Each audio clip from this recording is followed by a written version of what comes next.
are live now. Great. Well, welcome everyone. And I think the first item we have on here is our purpose. And I presume that rather than reread this, everyone is kind of aware of why we're here and what we're doing.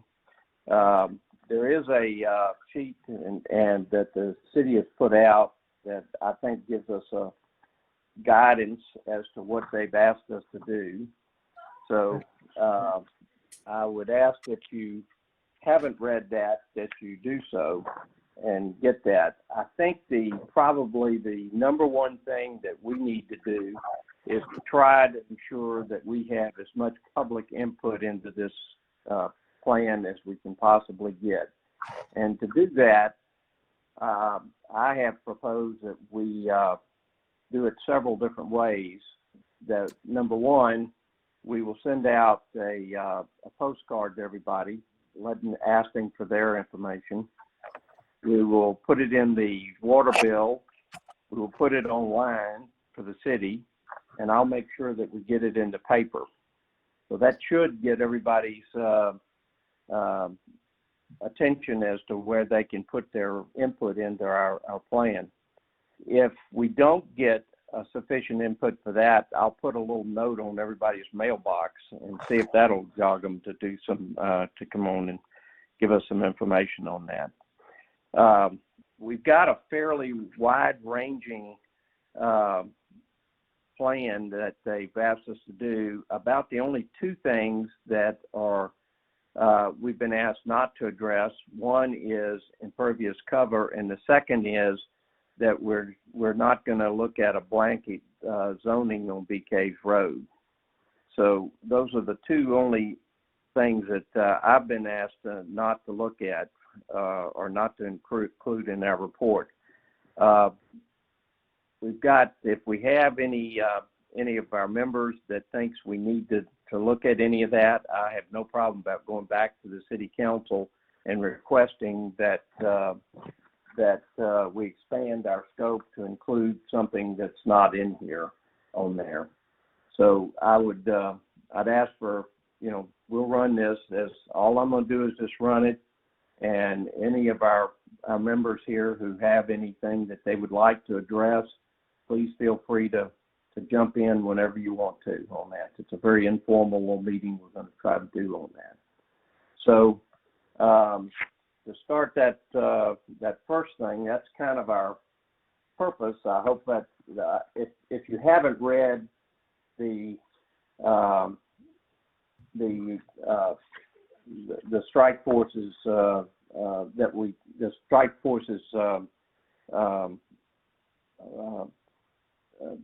why they put us in, then I would ask that you do so. That if you don't have it, we can send you a copy of the City Council's minutes where they approved this task force on that. So with that said, Ashley, I believe the next thing we want to do is I was going to introduce Pegasus, if you want to bring them in. And they have done a report. We're not going to go by that report per se. I don't think that would be the wise thing to do. I think we start with a blank piece of paper and just go and put what we're going to put in our report on that. But they'll be there if we need any help, if they can help us in any way. So if any of our members here need something from Pegasus, please feel free to just let us know. Now, the way I have asked that we do this is that we go through Ashley. I've asked that any comments from our citizens that we get, that we run through Ashley, therefore the city would have a complete copy of all the comments that we've received and all the requests that we've received. So if that would be agreeable with everybody, I think that would be a better way for us to look at and try to do this. So if Pegasus is online, we'll introduce them and start from that. Ashley, if you can bring them up. All right. I just unmuted Sean. Sean, you are ready, it looks like. Yes. Can everybody hear me? Yes, we can. I'm just looking forward to collaborating with you. I'm in a listening mode this evening, and looking forward to facilitating this process and helping you all create your first comprehensive plan. Great. All right. Ashley, I think the next thing we've got on the agenda is your swearing in of our strike force members.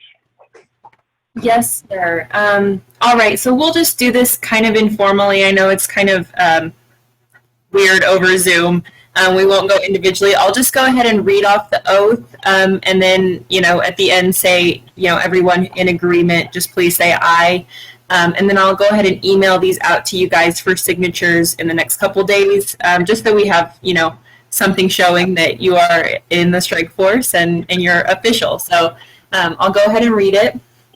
I do solemnly swear or affirm that I will faithfully execute the duties as a member of the Comprehensive Plan Strike Force for the City of Rollingwood of the State of Texas, and will, to the best of my ability, preserve, protect, and defend the Constitution and laws of the United States and of this state, so help me God. So everyone in agreement, please signify by saying aye. Aye. Aye. Aye. Aye. So much.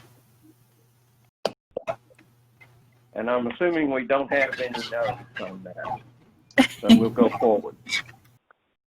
The first item, these are just items that I put on there for discussion. If any of the task force members want to go ahead and add anything else, feel free to do so, or let us know and we'll start looking at that. I will tell you, the City of Rollingwood has got a lot of studies that have been done in the past. So any of these that we come up on, if we need to get a copy of that, we can make a copy available to anybody on the task force who wants to read it. It's for the public anyway. So the first item that I put down was BK Road Redevelopment. And that's kind of, I think, what precipitated a lot of what we're doing on that. So let's start on that, on BK Road Redevelopment.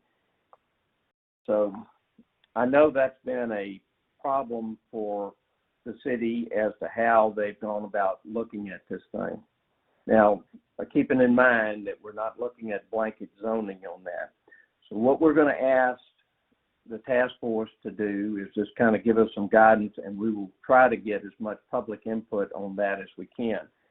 What I'd like to ask is what each person would like to see on BK's Road Redevelopment, given that we don't get to we're not going to be dictating to property owners how they use their property. We do have, as a city, carrots and sticks that we can use for to get the development, the types of development that we want.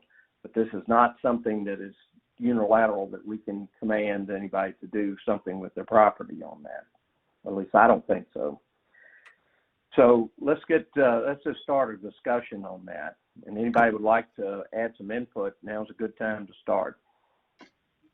Hey, Tom, it's David Smith. Hey, David.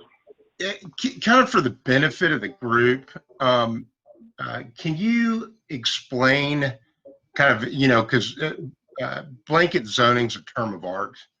Can you kind of explain what you and the city council mean when you say we're not going to consider blanket zoning? Well, I didn't talk to the city council specifically on that, but I know at one time there was a number of our citizens that wanted to make sure that we did not have a blanket zoning, i.e. that we said we're going to allow certain types of development all up and down BK's Road. Right now we have, on BK's Road, we have 3 different type of zoning classifications. We've got C1, C2, and then we have the church on that. Then we have the hospital district. I guess that's 4 that we have. Now, we do have 3 PUDs that abut BK's Road. We've got the Endeavor project, which is Rollingwood Town Center, we have the Endeavor project, and we have the Tremont development, which is a small lot subdivision of 24 lots that abuts BK's Road. So, David, I think the answer to your question shortly is that we are, rather than having one zoning for all of BK's Road, we would look at individual properties on that as they come in. Now, I've always thought, and this is my personal opinion, that one of the best tools for redevelopment the city has is a PUD, because it allows us to, as a city, to look at exactly what we're going to get rather than having a zoning. Right now, most of our properties or a good part of them are zoned for office buildings, which are great in some ways and not great for the other. One of the long-time goals for the city of Rollingwood has been to try to get alternative revenue sources through retail sales that we've had, and that's why we went. It was quite a bit of work to get the Mara Vista project into the city of Rollingwood. At the time when they were getting ready to start development, they were in our ETJ, and they were not in part of the city of Rollingwood. And we had to explain to them the benefits of Rollingwood as opposed to being in the county. We can't force, we're not of sufficient size, and our charter does not allow us to annex properties that don't want to be annexed. And so we were able to get them to come into the city, which has been a big benefit to the city from the standpoint of retail sales tax on that.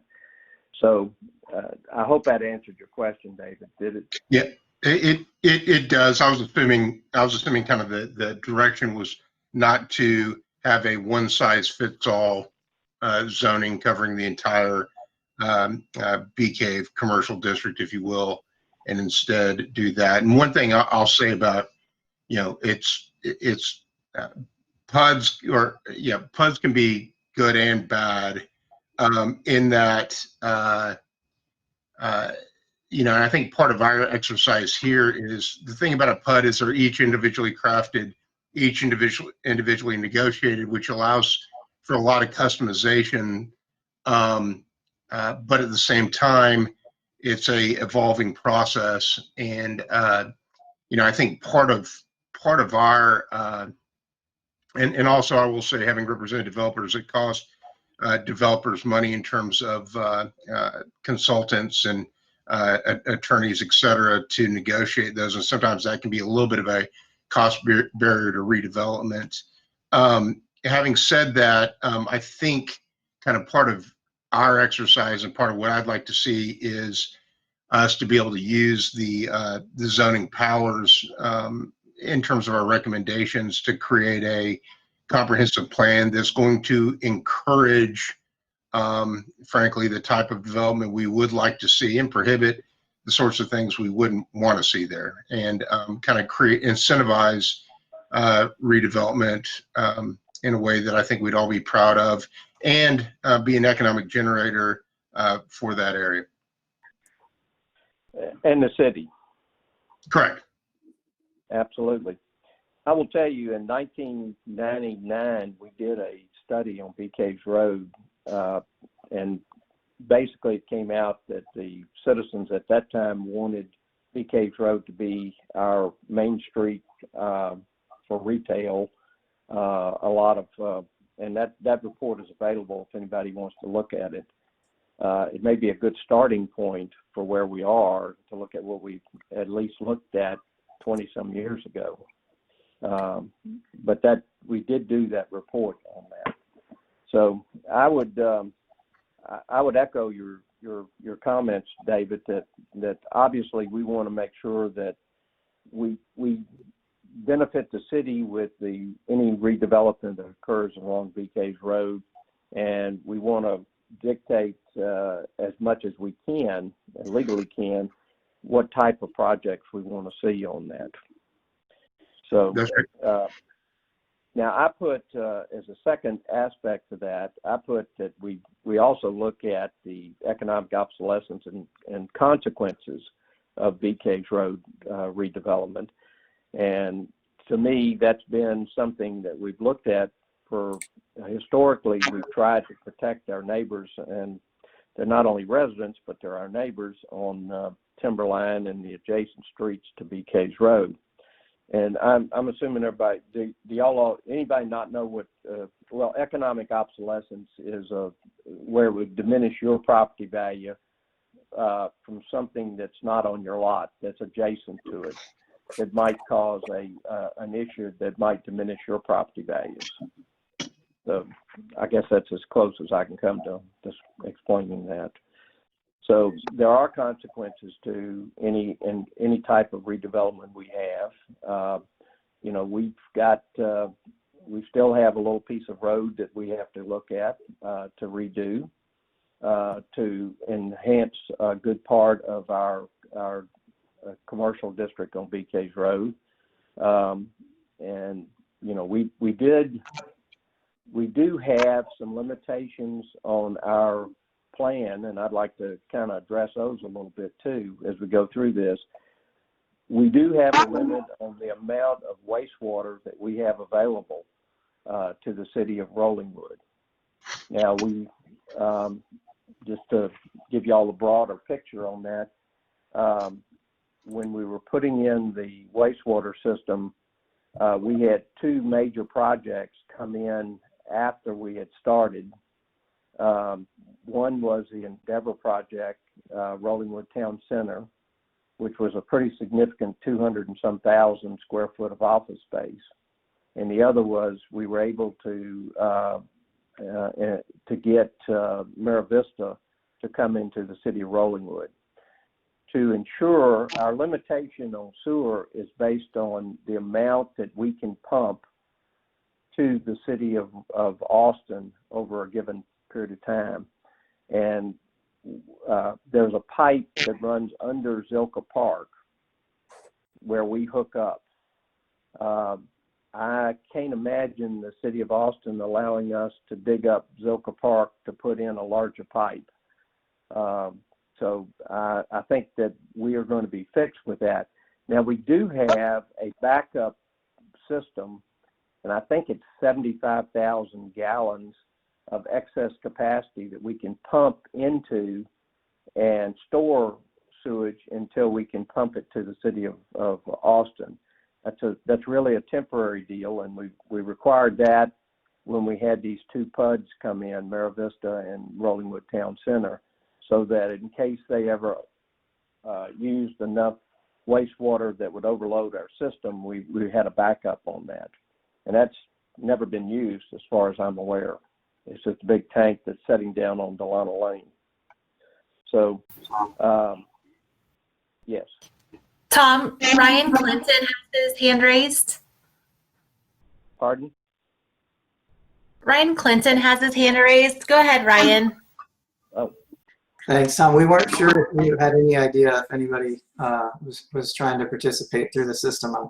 So let us know if there's some way we need to raise our hands if visual is not working. I just wanted to interject because I think it answers David's question a little more specifically, is that I pulled up the council agenda item that was passed with respect to the scope of BK's redevelopment that they wanted us to talk about. And the action request that was voted on and passed was confirmed by motion the council's previous direction to Pegasus to focus on applications of the fiscal scenario modeling on a lot-by-lot basis, considering impacts of heights and lot lines, and applying the existing height constraints modeled in fiscal scenario A as to commercial lots next to residential lots on the north side of BK's Road. And as I understand it, and as that was explained at the council meeting where that was voted on, was that the council had heard very loudly from those of us who are on who border BK's Road that we had purchased lots based on the height restrictions that are next to our lots, and that the council did not want either Pegasus or us to recommend an increase in heights with respect to the lots that are adjacent to homes on the north side of BK's Road. That south side seemed to be wide open for whatever suggestions that we wanted to make, but that the height restrictions, which I understand are 2-story along the north side of BK's Road, they did not want the comprehensive plan to recommend an increase in those height restrictions. But I also wanted to just point out that I agree with David that the whole point of this would be to encourage what we want and discourage what we don't want. I do think that we don't know what that is yet with respect to our community. I think that the first survey that went out was lacking in a lot of the questions that I think we would need more and better information on from our community. I would personally encourage the group to think about, obviously it's way too early to think about it at this meeting, but to think about a more comprehensive survey that would try to get into the likes and dislikes of the community and what it is that we want and don't want in development along BK's Road. Some of us have, some of my neighbors and I have put together potential questions to throw in there that I'm happy to circulate at some point, but I do think it would be good if this body put together a more comprehensive survey that was more open-ended, trying to figure out what our community wants and what it doesn't want on BK's. Ryan, I think it'd be prudent to go ahead and if you've got those questions, let's go ahead and submit them to Ashley and she can get them around to everybody. So we'll just start with that. Sure, I'm happy to. I didn't want to dominate the process. I just did some of the homework in case it would help. No, I think that'd be great. This is, that's the whole purpose of having so many of us, that we can share the load on doing all of this. So let's just start on this talking about, you've got some, you're probably ahead of me on what your likes are, Ryan. So what kind of likes did y'all come up with that you would like to see? Well, my survey was just we came up with the questions, not the answers. And as far as what we were trying to ask people, whether they want what they wanted. Do they want retail? Do they want apartments? Do they want condos? I really think that is a question that we don't have the answers yet to. I can tell you that I personally walked to every house on Timberline and all the streets that are adjacent to it to the south. And, while virtually everyone did not want an increase in height limits along the neighborhood side of Timberline, I think it's fair to say that there was a lot less consensus on what people did or didn't want. Some people wanted more housing. For example, smaller housing to potentially downsize to as people retired, and some people said, over their dead body, would they want any more housing? Some people were comfortable with some condos. Some people said absolutely no apartments. I personally don't have strong feelings on residential, but I know other people do, and so that's just my point. That I think that those are things I think that still need to be asked of our community to try to build some kind of consensus around it.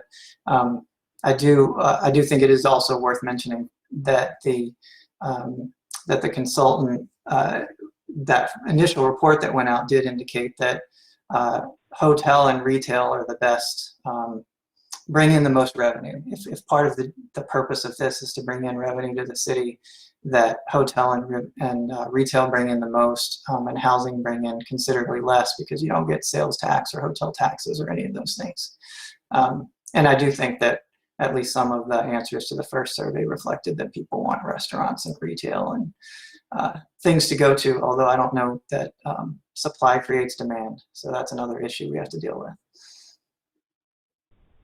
Correct. And let me emphasize again, Rollingwood already has I won't call it a zero lot line, but a smaller lot requirement than we have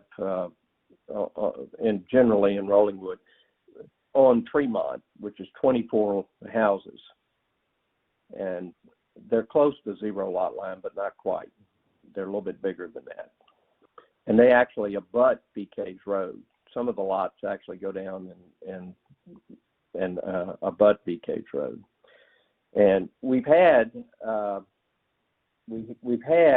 PUD submitted over the years to put smaller houses inside Rollingwood, and that was pretty much soundly defeated. And they came up with a 5-acre minimum lot size for a PUD, and that's something that, you know, if we're going to, we can look at that from a business standpoint. I have personally, when I was mayor, tried a couple of times to get some commercial development that would be utilized for residential, but we never have been able to get the numbers to work for our developers that would do that. So, you know, even Rollingwood Town Center, we had one of the requirements we made of Endeavor was that they look at putting in residential homes in that section where they have Rollingwood Town Center right now, and the numbers just didn't work for them to do it. So, you know, I understand that there's some issues to do it. We actually looked at, the city owns 2 acres behind Endeavor, and we actually considered looking at and making, we didn't get very far, but we looked at considering that as a 0 lot line development. And, you know, I couldn't agree more that I'd love to see one of the goals that I think Rollingwood's had for a long time is trying to have a multi-generational population. And when we get older residents that are living in houses built in the 60s and 70s, it gets tough for them to do that, and it would give them an option on that. And that's something that that's not from a economic benefit so much from the city, but it is a benefit to the city from where we just our demographics that we have within the city. So I think that retail is something that we've all tried to encourage on BK's Road.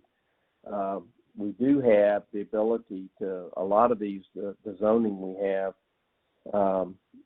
has been there for a long time, and we do have some properties that are probably underutilized from an economic standpoint.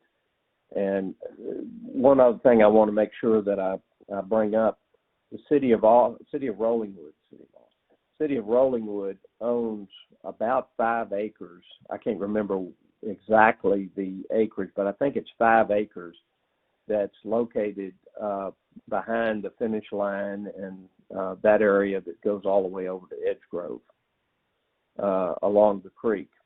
And sometime in the past, we have looked at channelizing that creek to that point to where we could use that as parking for any redevelopment that might occur on those properties, Wally yours and the Wally owns Palisades and the finish line and the little retail there if they wanted to expand a little bit. So that's a little arrow in our quiver if we choose to use it. We have not used it, but that's something that could be done on that from a retail standpoint. So Tom, Brooke Brown has her hand raised. Okay. Tom, this is Brooke. Sorry, I don't have a camera on my computer yet, so hopefully you can hear me. Are there resources that would describe or any study or actually even a good map that would show what the commercial properties are along BK's Road? You know, there's the creek that runs along there that's a concern, or that would describe the traffic issues associated with getting in and out of the properties along BK's Road. In other words, is there a resource that would describe what kinds of physical limitations there may be to redevelopment along BK's Road that you might know of? We have the ability to get a traffic study. I think that, I'm not sure how up to date it is right now, but a traffic study from TxDOT, because they've looked at, obviously, doing the last little section of BK's Road there, and it's one of the things that they had to go through was do a traffic study to do that, and I'm sure we can get a copy of that. That would give you the at least the traffic that comes through there. From a standpoint of the use, we have a zoning map, and we probably can fairly easily go ahead and put in where it's retail and where it's commercial on that. But we do have a zoning map that shows all our zoning on BK's Road. What I find with the zoning map is that it doesn't really show where the floodplain is associated with the creek. We can get, I think we could get that overlaid fairly easy. I think that would be helpful to know a little bit better what we've got to deal with, what kind of property we've got to deal with. Yeah, I think we can get that on that. I don't believe that's going to be tough to get. And one other question. I've lived in Rollingwood long enough to have seen BK's Road washed out twice. Is that problem resolved now? You know, from the water that comes along the north side of BK's Road and washes over at about the car wash. I've seen that pavement come out twice. And I just don't think that remains a problem. It is a problem, and it remains a problem, and it will remain a problem until that next section of BK's Road is done and they redo the little bridge that goes across Dry Creek right there. Now, I don't think we have actually, I don't think we have a time from TxDOT. I know they've looked at this. They haven't given us a time that I'm aware of as to when they are moving on that, although I know the city council has been pushing them to try to get that part of it done to finish a design of BK's Road so that we could get that problem eliminated on that.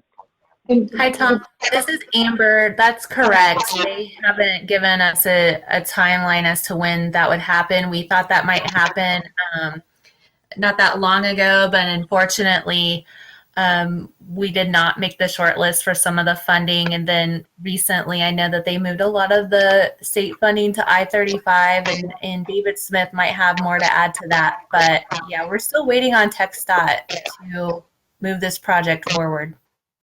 Is that one last question? Does the city of Rollingwood have to participate financially in the fix along BK's Road? We did on the first section, Brooke, but it's my understanding that TxDOT has taken that responsibility on for this, or at least preliminarily. I don't know that they finalized that, but it was my understanding that they had agreed that they would take care of all the financial responsibilities required right away at all for that.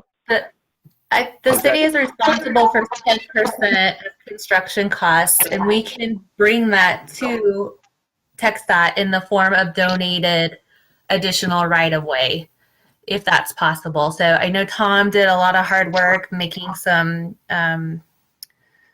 preliminary agreements to that end to try to meet some of that, but they redesigned the project.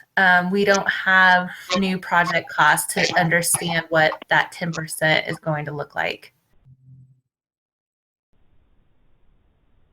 And the 10% can be, it doesn't have to necessarily be, I mean, there's a lot of different ways that we get to contribute 10% rather than just right away. So And is 10% of or 10% what? I'm sorry. Go ahead, Brooke. Is that 10% of the total cost or 10% of what? Total project cost, yes, ma'am. Yeah. Thank you.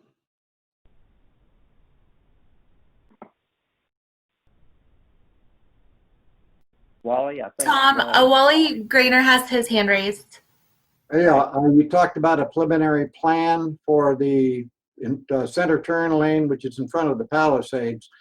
I would love to have a copy, just be able to group have a copy to look at what the preliminary plan was. My concern was they were going to intend to build much higher a bridge than is truly necessary based on the volumes I've been able to see. And I've had a couple of friends that are engineering in that area, and they indicated that that should be able to be engineered to handle a maximum flow that can be coming down the area from the west. So I am just curious what their planning was, because it would have paid for the people here access to the Palisades.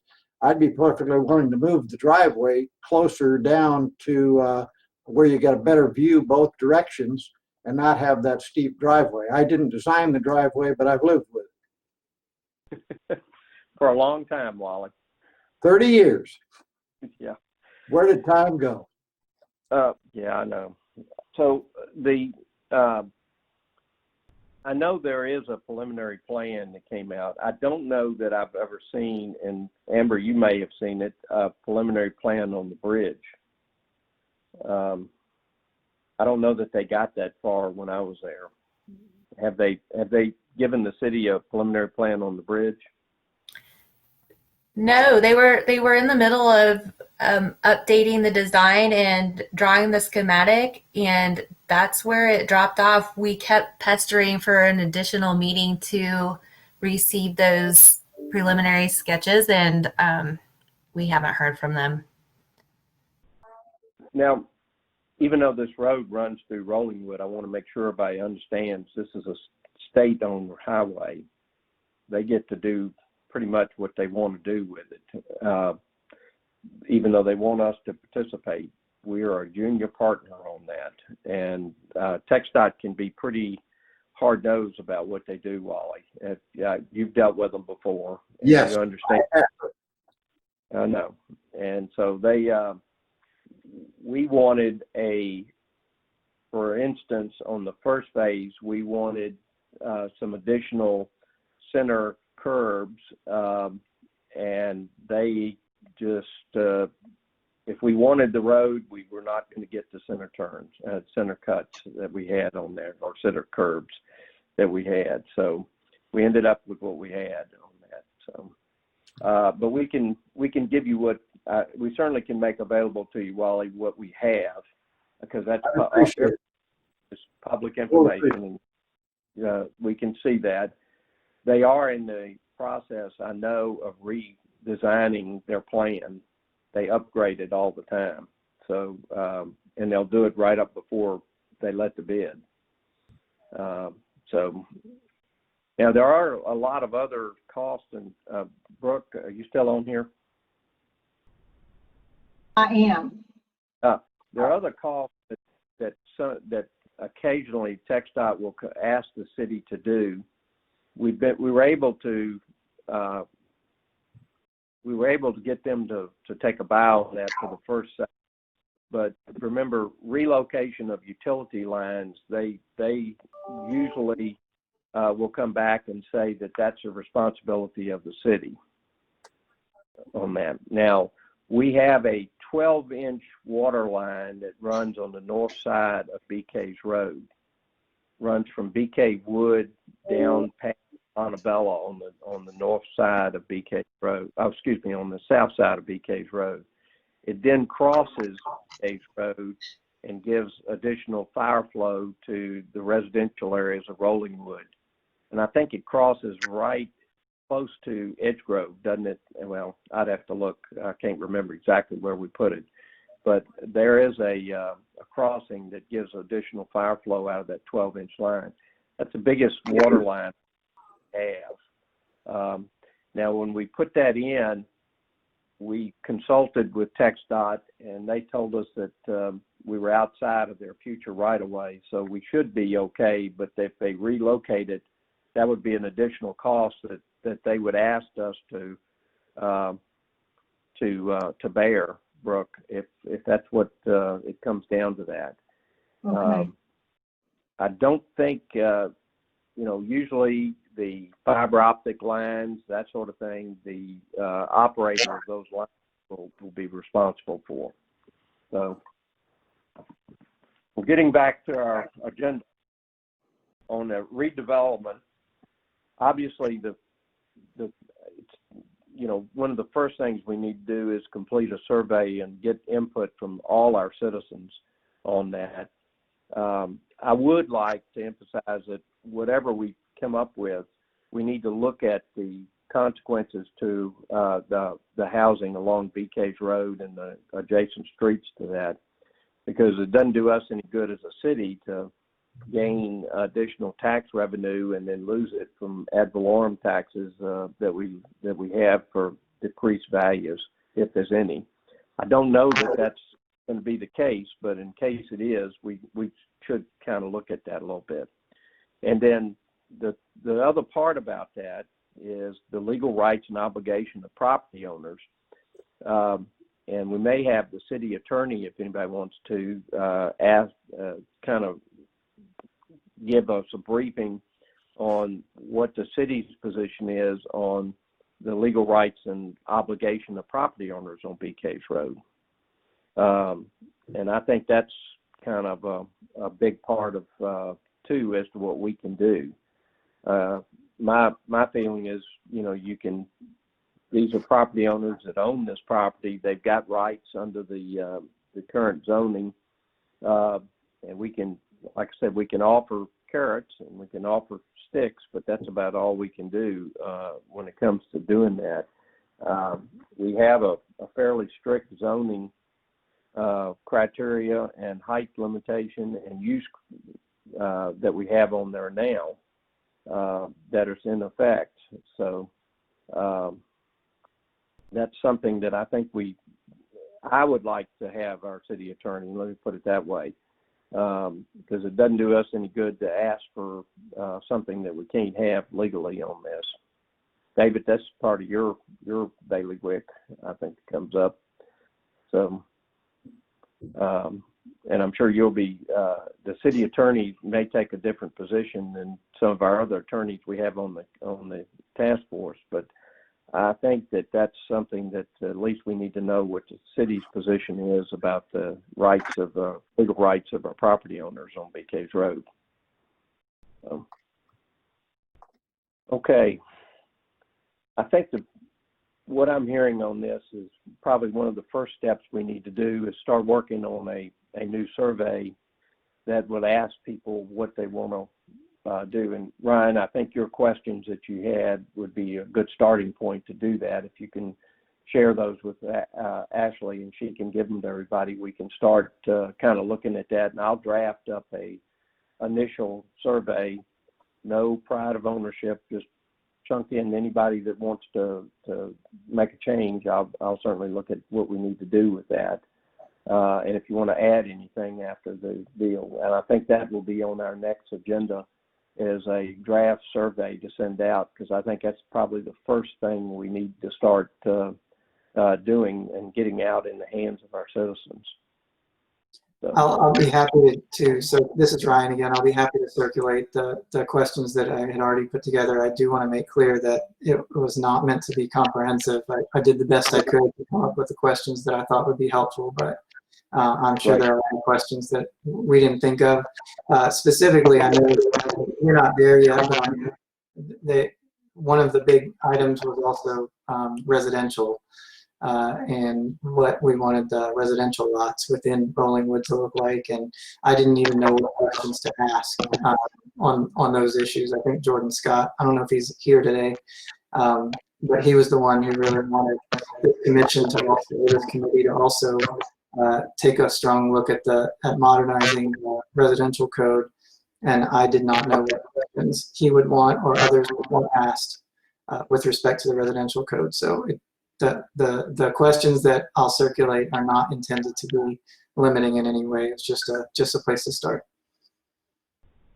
Appreciate that, and we'll start working on that at our next meeting and try to get that at least a draft out for everybody to review and get the comments, so we get that we can start getting that out to everybody on that. Certainly, the existing single-family redevelopment, we have a lot of that going on. And that's been the economic engine that has pulled the city. Now, there's a finite number of those that are going to redevelop because we have a finite amount of housing in Rollingwood.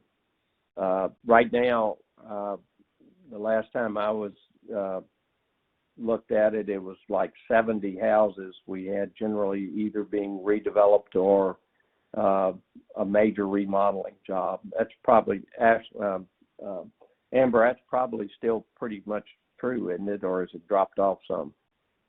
I'm sorry, repeat what you just said, Tom. How many houses do we have that are being rebuilt in Rollingwood or remodeled extensively in Rollingwood right now? We have at least 20% of our housing stock under some sort of remodel renovation at this point. So it'd be up to about 90, it sounds like. Yes. So. Accurate. Okay. Yeah. Okay.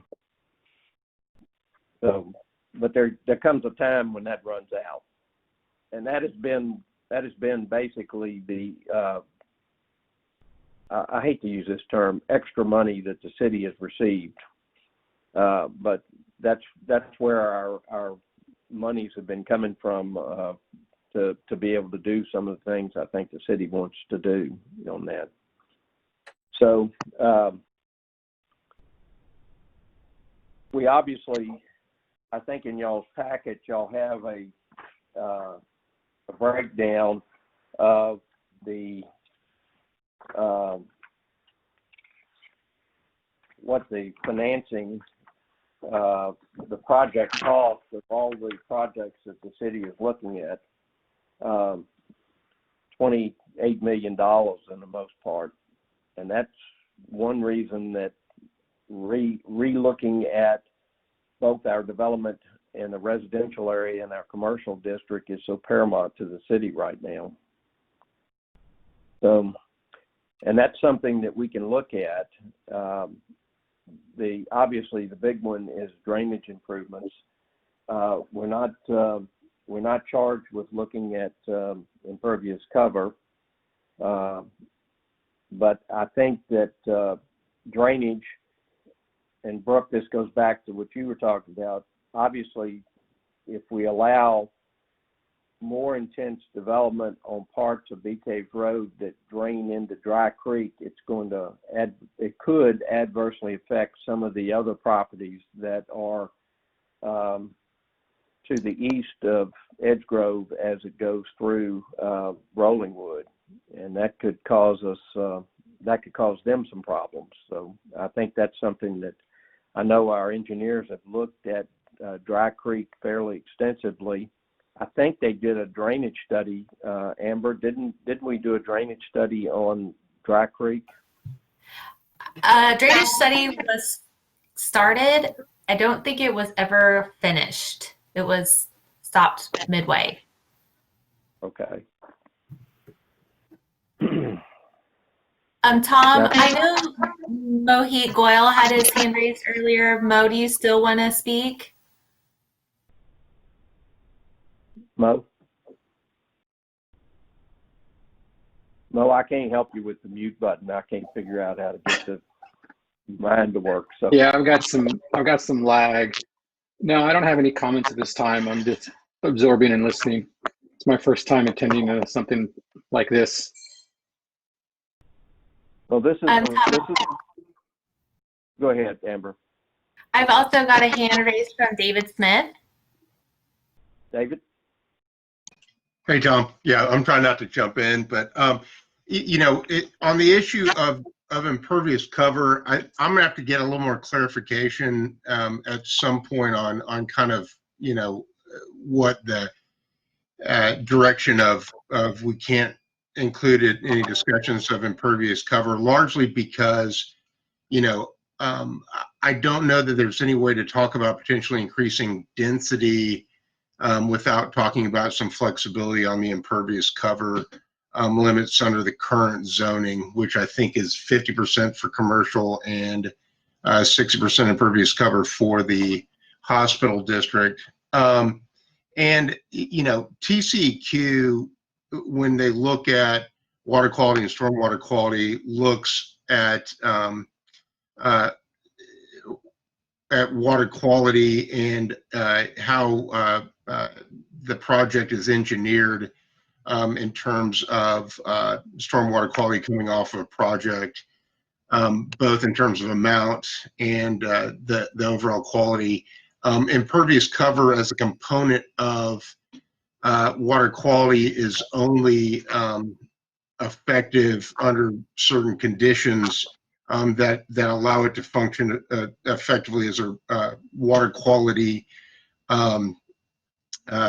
structure or facility, if you will, and that's mostly overland flow over on a relatively flat piece of property with good vegetation on it. So there is actually some scenarios where we could allow increased density with projects and development pulled closer to Bee Caves Road and increased setbacks off of Dry Creek, combined with kind of some re-engineering and really restoration of Dry Creek, which actually can improve drainage and water quality quite a bit. And so, you know, I think that's something that would be interesting to explore. And I think it's worth exploring is opportunities to basically do some restoration work on Dry Creek and also have some water quality requirements for redevelopment that aren't going to, you're right, aren't going to step on any existing property owner's rights, but at the same time allow some flexibility for a little bit of increased in building along Bee Caves Road in exchange for some improved water quality and further setback from both Dry Creek and, frankly, residential properties in the city. So I'm going to need to get a little bit more clarification, I think, on that as we go along. One other thing I was going to suggest we put together is, you mentioned the 99 study, RCDC, which I'm on. We just recently had a study about the commercial district and how to optimize kind of underutilized portions on that. I think it would help to have if there's some place or somewhere where we could set up kind of a document or resource repository that both members of this task force and the public could access it for background information. And, you know, the 99 study, the recent, I think is a 2019 study done by the Retail Coach, would be good. Sure. And then also the current zoning ordinance. I tried to take a look at it earlier today and print it, and I couldn't get it to print right. So, but just so you know, yeah, David. So yeah, those things all exist on the. I'm sorry, my internet's kind of slow today. I guess everybody's on it, so I can't actually see it. But it should be on the comprehensive plan page. And if you scroll to the bottom, we have a library of all the documents that include our traffic calming study, our retail coach study, our master park plan, all those things. Also, in one of my recent public information requests I was fulfilling, I did locate where the city, they developed a future land use plan. And so that's something that is usually a product as a part of a comprehensive plan, and it was going to be a deliverable of this project as well. And some of the things were implemented and some were not, and so obviously it needs to be updated. So we're going to add that to the library of documents and make sure y'all are familiar with all of those documents. And I will also probably include the minutes where the council went through one by one all of those ordinances as they were recommended by the Planning and Zoning Commission, so you can read and have some of the context available to you when you're thinking about some of those things. Thank you. As usual, way ahead of me. Appreciate that.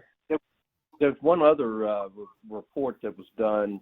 I can't remember when it was done, but we had a task force on their building code, and I don't know that that was ever adopted, but we did have that went on for quite a while, several months. Yes, that's exactly what I'm talking about, Tom. I think it was presented as a future land use plan. It wasn't officially adopted, but there was a big effort, and I think it took 2 years. Yeah. And Tom, I think you were in on some of that, going through each of the different zoning codes, the land use codes, and one by one talking about all of those items. And that the product of that is where our zoning code is today, largely. Okay. Again, you're ahead of me too, which is good. Tom, this is Ryan Clinton. I can answer David's other question. I pulled up the agenda item, and it is limited to residential. I think that answers your question mostly, but I'll read it just so that everybody can see it or can hear it. Confirmed by motion that Pegasus will synthesize the previous findings related to drainage into the comprehensive plan only, forwarding next steps, the IIP, which is the drainage study that the city already performed, into the comprehensive plan as written in the IIP, and confirm that any discussion of residential impervious cover limitations, if included in the comprehensive plan, will be limited in scope and language to what was previously determined in the IIP. Yeah, that's helpful, Ryan. That jives with, I think, now that you jog my memory. So thank you. Tom, Bill Dixon has his hand raised. Bill? Hi there. So as a question, and I'm trying to simplify things in my own mind here, so forgive me if I'm speaking nonsense. We've essentially got a shortfall of 28 million bucks. We've got to figure out how we're going to finance that. And that's the crux of it, whether it's, and we're coming up with a comprehensive plan and to make all of these improvements and to hopefully get that cash back because we can't get it all on grants. Is that a fair assessment? So I think generally that is correct. The issue gets down to be, we can look at each of these items, but I think the city has gone through a great deal of effort to try to put the numbers down for us. So yes, Bill, I think you're exactly right. So within our own mandate, are we only allowed to look at developments of properties, commercial or residential, or increase the sales taxes to come up with this deficit, or are we open to looking at other ideas as well to generate some income for the city? I think we should be open to any suggestion that we have that benefits the city. It doesn't have to be. I don't think we have our charge has not been limited to that. Okay, well, if that's the case, I'd like to kind of, just put this thought into people's minds. If ultimately, if we do not raise funds, someone's got to pay for it somewhere. So whether it ends up coming through on bonds, additional debt taken on, or increases in taxes if nothing is done, you've got an amount of money, projects that need to happen, and you need to create money to get them done. So I think relying solely upon development of properties and sales taxes, whilst it's probably one of the easiest things to do, and it's also brings in probably a chunk of income, I would have thought, to the city, I think we should be open at looking at some other things. And just off the top of my head, and I'm no expert in this field, but there's got to be things to do. I assume the city has a debt that it needs to service. I think we should be looking at, the cost of that. Is it the most optimal way in which to service that debt? There are other things that we can be doing in the neighborhood. I don't know, you know, but we live on a pretty big reservoir of water. Some houses have wells, some houses don't. You know, is there any way we can generate cash from that on some of the land that we have and, you know, is that the city owns and doesn't utilize? Can we stick some wells on and start selling it back to the residents? Just ideas of that nature. Try and come up with some extra cash. Yeah, when you pump water out from under Rollingwood, we're in the Barton Creek Edwards Aquifer Conservation Zone, so we have to pay. You have to pay them a fee for how much you're pumping. There is, I mean, that's certainly something to look at. And Thomas, David, they're also, Barton Edwards also isn't, I think there's still a moratorium on them permitting any new wells anyways. And they're very reticent to permit anything for commercial use. So we're kind of, because they're a political subdivision, we're kind of at their whim when it comes to what we're able to do with developing underground water sources. I'll say this is Jordan Scott. I'll say that I appreciate the idea of recognizing there's a need and looking for as many different options we have to potentially meet that beyond just rezoning bee caves, which I think is kind of where we jump to. Maybe not in this group, but where the city as a whole jumped to.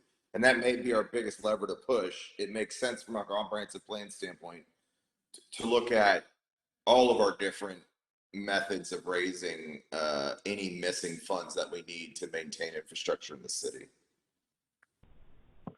And I will tell you that one of the issues that I know the current city council and mayor face and we faced was when you're talking about our bond, the bond rating groups really don't like the idea that Rollingwood has got the majority of its revenue coming from ad valorem.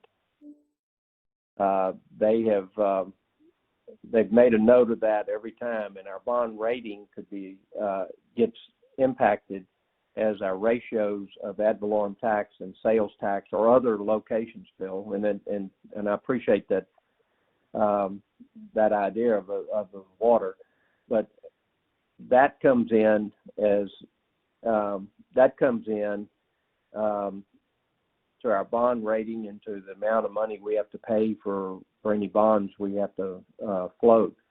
So one thing to do on that is, and I certainly appreciate we're looking outside the box to find other revenue sources, because I think that's a great thought to do.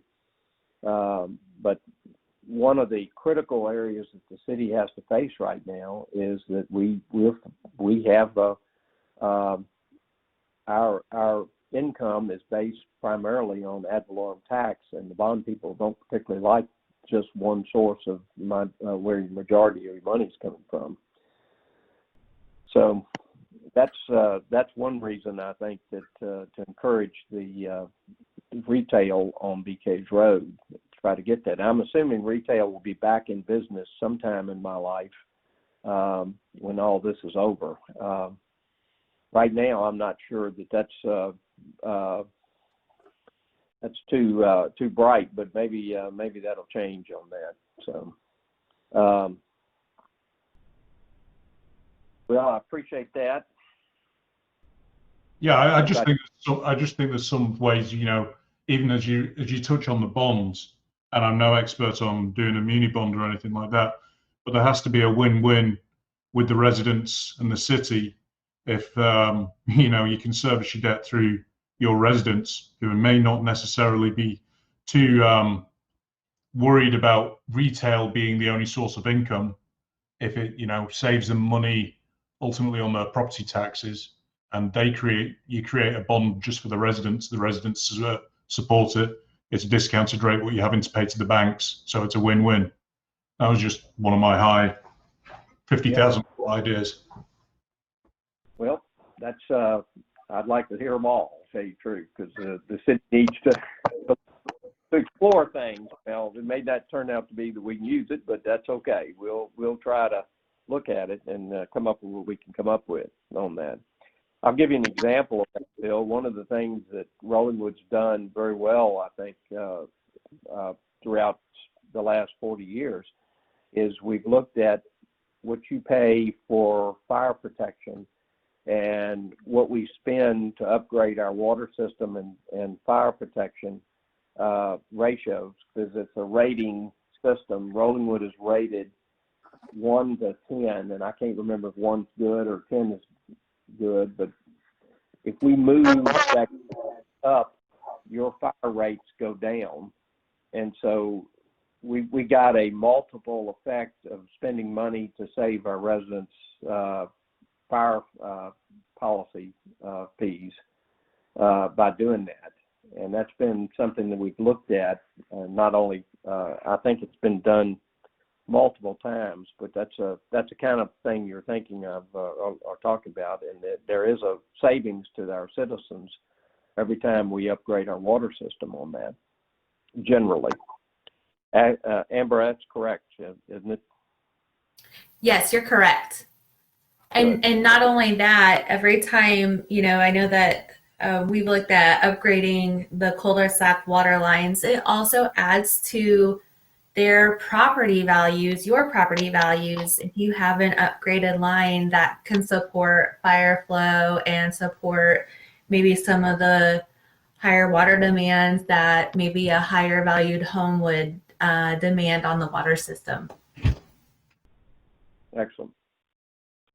I think we've covered a good deal of this, but the utility side of that, I probably will, by our next meeting, I will have an estimate to you about how many LUEs or how much wastewater capacity we actually have remaining and that we can use. I think that's something that we probably should include in our report on that, because I think that's going to be a limiting factor of what we can do unless the city can figure out a different deal with the city of Austin. And there are some alternatives. They were just a lot more expensive to do. The other item that I had here was land use issues with adjacent jurisdictions. One of the challenges I think Rollingwood's going to come up with is the city of Austin has got some plans for Zilker Park at the end of Rollingwood Drive that we need to start planning for, because I think that they may actually try to do some development down at the end of Rollingwood Drive and the Mopac frontage road on that, and that would adversely affect some of our neighbors down on that end of Rollingwood, on the east side of Rollingwood. So I know Mike has worked diligently, and so has Amy and most of the city council and Wendy to keep abreast of what they've got planned. But the city of Austin is going to do what the city of Austin does. They own that. Just as a side note, I will tell you at one time the city of Austin planned to put a zoo at the end of Rollingwood Drive that would go all the way over to Town Lake, and finally got enough. This was a long, long time ago, and they got so much backlash on that from Rollingwood that they ended up not putting it there, which is good and bad. So, do we have any other land use issues that we would that anybody would like to bring up? Hey, Tom, it's David. I want to echo one of the things you said, and thank you in advance for getting the data on the amount of LUEs left in the capacity of the wastewater treatment system. I think that's going to be really important. I think another thing that would be helpful, I kind of generally know it, but I think it'd be helpful for our purposes to know, kind of a rough estimate of the different types of development and how much LUEs correspondingly they would require. Like, for instance, retail usually takes less than restaurant. Office will take more than restaurant, et cetera. Just so we kind of factor that into some of the decision making as well. I think we can get that information. The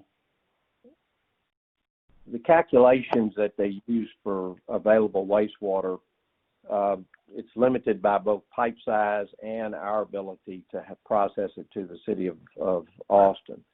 And we have to have that number if we're going to talk about redevelopment of BK's Road, because I think that's most critical to what we're looking at, because I think that's a critical factor that's going to be done. Now, there is an alternative. City of Austin does have wastewater lines now that have been put in on the south side of BK's Road in that residential development of Tremont, and possible that the city could utilize that.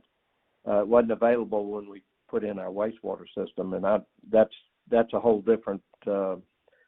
Getting the city of Austin to agree to that is it took 2 years to negotiate that contract with the city of Austin on our connection in the first stage.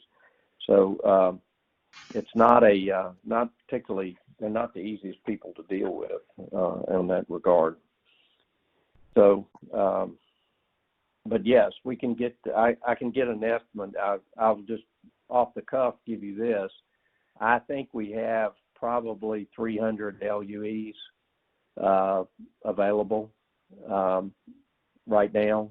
If I had to guess, that's what I would guess, but I'll try to firm that up. That's just going from my old memory of 20 some odd years ago, 30 years ago now, I guess. So don't hold me to that, but I think that's the number we're talking about on that. But I'll confirm that. That's not that tough to confirm on it. There is capacity issues with our pipes, but we oversized the pipes when we put them in, so there should be some capacity left in that. I don't recall whether that was a limiting factor or not, but we can certainly look at that. They've changed, engineers have changed their definition of LUEs, and they do it by a different size. The city of Austin does it by tap size now, which is a little bit different.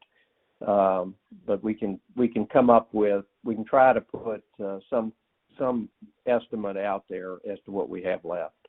I think that's something that the task force should look at. So,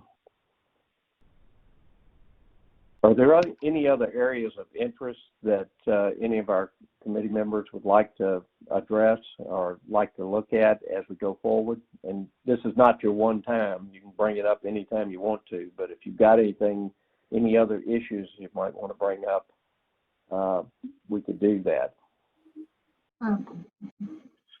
This is Brooke again. Yes. One thing I would like to see is some estimate of what amount of debt could be serviced over 20 years, maybe 25 years, and the impact to the Rolling Wood property tax as a result of that. In other words, at a 2% increase in the Rolling Wood tax rate, or a 4% or a 6%, what amount of debt service what amount of debt would that service? Would that amount of tax increase service? So this is Amber. Just to let you know, property taxes were raised 3.5%, and that generated about $36,000 additional dollars. So that's not going to pay for very much debt service. You're not going to get, maybe $300,000. Well, at a 2% interest rate. I think it would be good to see what those numbers are, and with an assumption of 20 or 25-year amortization. Right. I mean, that's what the numbers are. That's what it is. What I'm hearing you say is how much tax revenue is produced at a given tax rate, but that doesn't tell me how much debt that amount of revenue would service. It would service about, assuming a term of maybe 20 or 25 years. right. It would service about $300,000 to $350,000 is all. Amber, just for the sake of clarity, that 3.5% is 3.5% increase upon the 2.9% baseline. Baseline of, What the property taxes are. So our property taxes are roughly 2.9% or thereabouts. your property taxes are about, you pay about 11 cents in O&M, and you pay about 13 cents roughly in debt service. Those are just really round numbers. And so when I'm talking, you raise 3.5%, that's 3.5% of your 11 cents. So you're not going to even touch, you're not going to get close to the 12 cents. So that 3.5% will raise $36,000, which will service about $300,000 to $350,000 of debt. Over what period of time? Over about 20 to 25 years. Yes, ma'am. Is there a way that we could have someone run those numbers? Yeah. Sure, I could have our financial advisor run those numbers. We have Amber. You could get our who are we using as our bond advisor now? U.S. Are we still using Yes. US Capital? We are. They'd be glad to give that to us. They would. That would not be a problem, Brooke.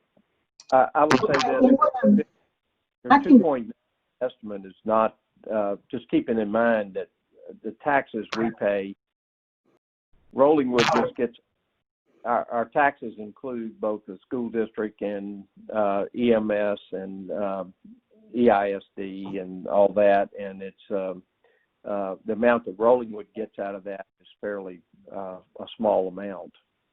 So we would end up having double our taxes, I would imagine, to make a dent in this kind of debt if that's what we relied on. That's true, Tom. I think we had our FA run the numbers on what kind of impact it would be to service the debt on the roughly $28 million of deferred maintenance. And I can make sure y'all have those numbers as well. This is Ryan. I wanted to break in because I do think that one of the assumptions that I don't want to be an assumption for us is that that $28 million is a number that we have to come up with, because that is like if you wanted to solve everything that we could possibly have as an issue, that would be what we would need to pay for them. And just as an example, $2 million is for electronic meters, $5 million is for a new police station and municipal building, and the $17 million for drainage solves very specific drainage problems that were identified in the IIP, some of which may not be highly intense problems that we think we need to throw $2 million at. Some may be, I know the most serious one, I went down and walked, and it's incredibly serious, which is Pleasant Valley and Nixon. And I think that the council is somewhat already focused on that intersection. And I would definitely encourage anybody who is curious about drainage to take a look at that intersection, because it's unreal how bad the drainage issue is there. But one of the things that I think we have to do or that we should do, is take a look at what our needs and what our wants, because I don't think, I personally would disagree with the assumption that our job is to come up with $28 million. And I think, at least in the survey, as that that some of us had drafted and that I'll circulate to everybody. One of the jobs that the survey attempts to do is to try to figure out what it is that people want fixed and what it is that as a community we want money spent on. And there's another 420,000 trail system. There's a cul-de-sac lines that I think the council's already working on spending money on. So that big number, I think, is a bit of a false flag. I don't want it to ground our analysis, because I don't think it's accurate that as a community we've already decided we got to spend $28 million on these things. I just want to caution some of the rhetoric saying that those are false, because where those numbers came from were out of studies commissioned by past city councils. And so I just want to be careful that they just weren't grabbed out of thin air. They were actually commissioned out of, engineered studies. And then also to clarify, this council would like to work on the water line project, the cul-de-sac. There is not money to do that project currently. Okay. I want to be very clear that when I said false flag, I did not mean that the numbers were false, and I don't like that, being accused of saying that. What I'm saying is that it shouldn't be a grounding exercise that we start with the assumption that we have to come up with a plan to pay for $28 million worth of infrastructure improvements. I've been involved heavily in this for the last month and a half, and it's been made very clear to me in my conversations with council that this is the whole ball game. If we want to solve all these problems, this is how much it would cost. And I do think that part of our job in serving our community is determine whether the community thinks these are worth giving up the things that we would have to give up. There are opportunity costs to everything, including raising taxes. And so we have to figure out as a community whether we want to pay for these things. Ryan, though, I would counter saying it's our job to try and maximize as much as we can. Right. If all we can do through whatever ideas and zoning and whatever is 10 million, that's the answer we come up with, then that's it. But we shouldn't limit ourselves saying it can't be 28. What happens if we come up with 50? Think of what we can do. I totally agree with that. Yeah, I just don't want that. I don't want to start under the assumption that our job is to come up with $28 million, because that's not how I see our job at all. A bunch of ideas to make as much money as we can for the town. Well, Right, I want to make sure everybody understands we're a blank sheet of paper. I'm not starting with any assumptions that we have to come up with any amount of money. Although Phil, I'd love to come up with 50 million if we don't have to raise taxes and we don't have to do too much stuff that we don't want to do on BK's Road. If it's something we want, fine. If it's not, fine. But Ryan, just understand, we're a blank piece of paper. We're not starting with $28 million as a goal on that. And so what we come up with is what we come up with. And hopefully we will reflect the desires of our citizens as to what they want there.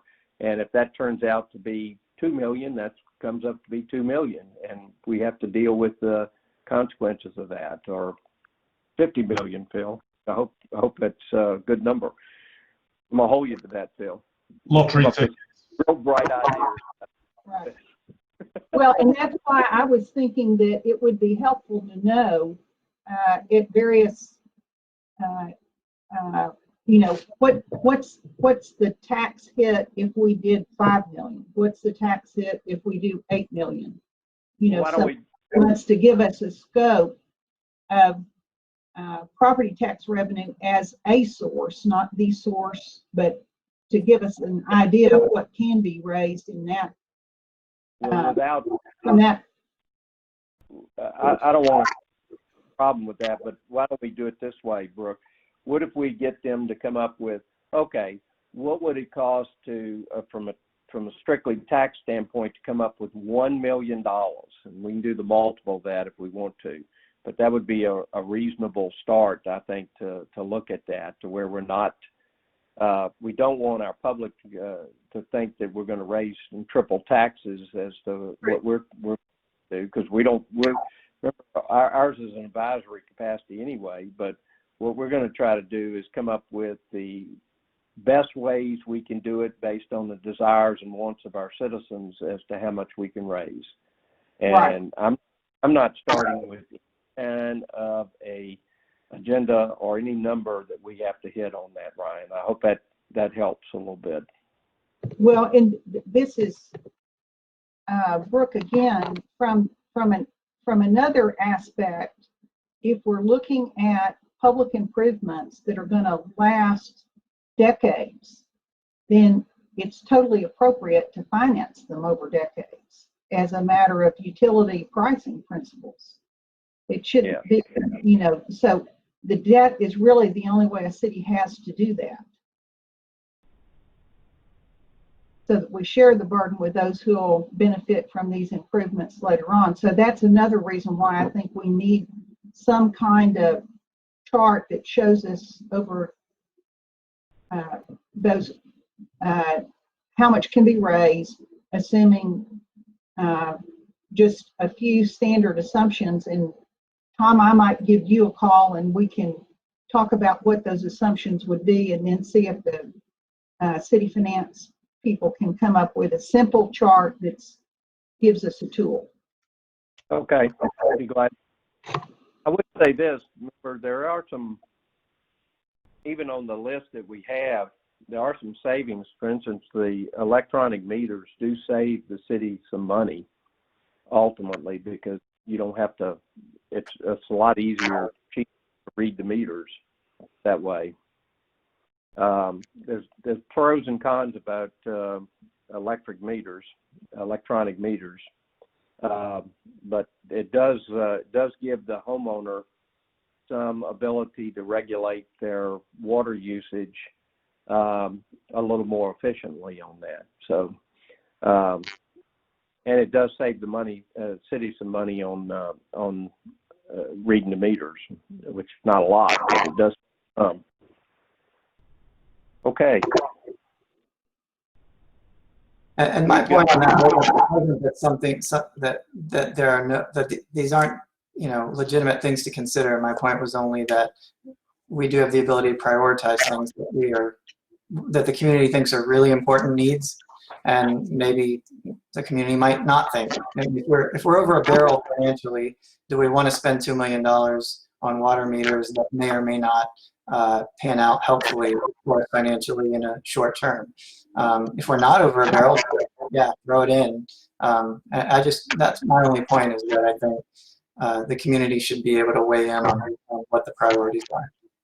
And just to give you an idea, I just ran some numbers here on the taxes.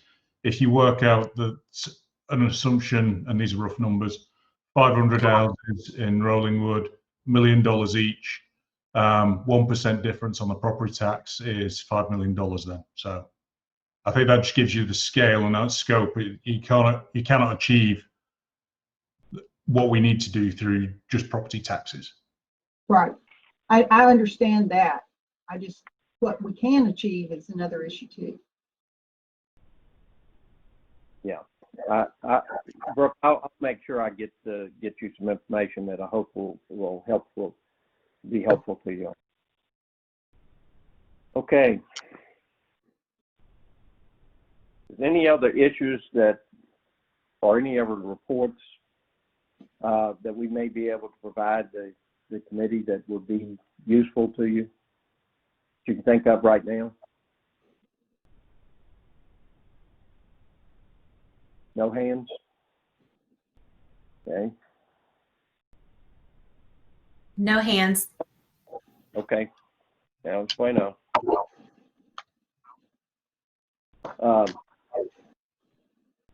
We've got some dates for the next meetings, and I've tried to do this to make it as aggressive as we could. I've got our next meeting is Monday, the 26th, and is everybody going to be, let me just ask this from a housekeeping standpoint.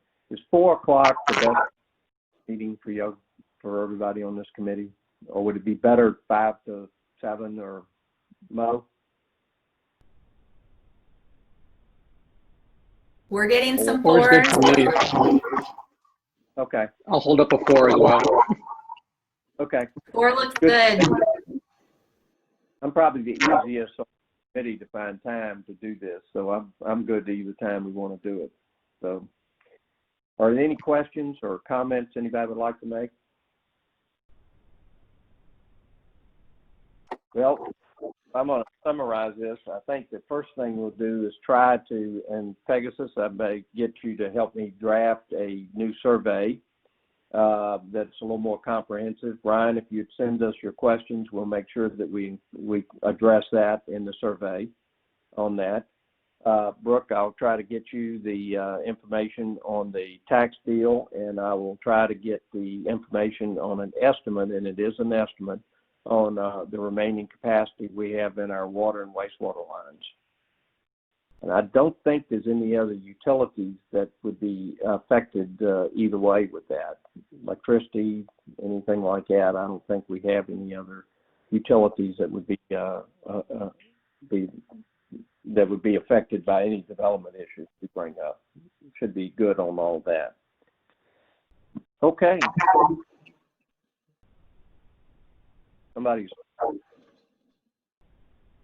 Was there a question?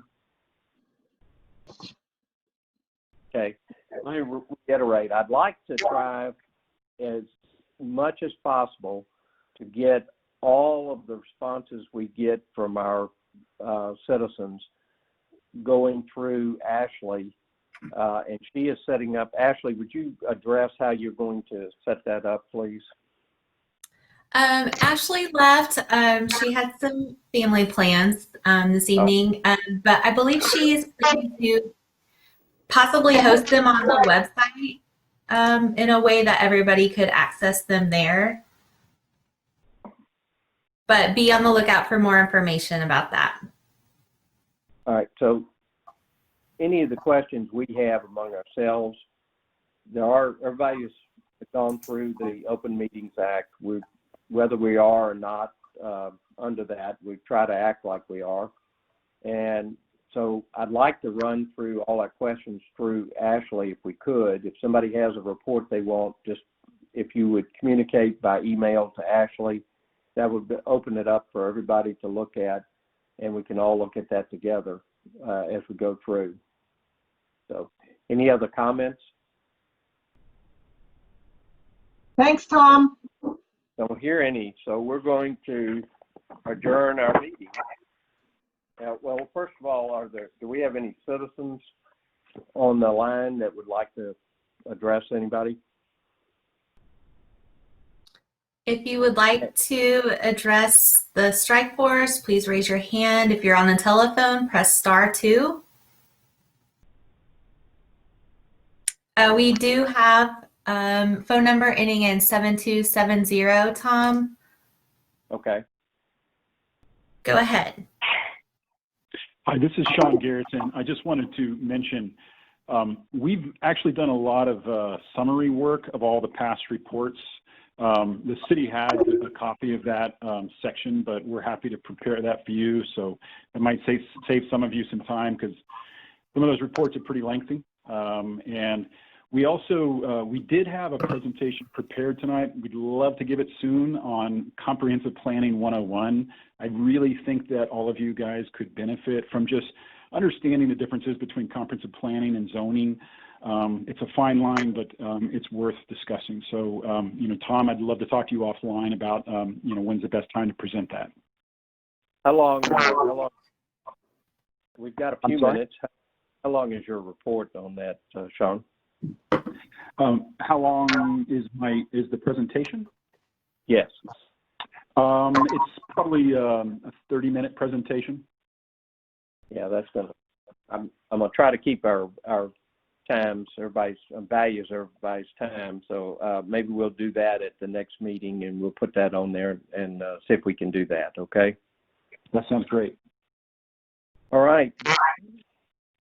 Well, then I would adjourn the meeting if we have a motion to adjourn. So moved. And we have a second. Yes, we have a second. I'll make the second. So we are adjourned. Everybody for their effort on this. This is going to be the a roadmap, I hope, for our city for the next 50 years, that we can we can solve some of our issues without, maybe not solve them all, but we'll solve as many of them as we can solve. And Phil, I'm holding you to that $100. I'm going to tell you that now. That's a good number. So. All right, gentlemen. Which currency? Yeah. And I hope I get my computer to mesh with the city next time. I put on a clean shirt for y'all. I want y'all to know that. You know, I won't tell you about anything else, but I did put on a clean shirt. So, all right. Well, thank you, and we will see y'all on Monday the 26th. All right. Thank you very much.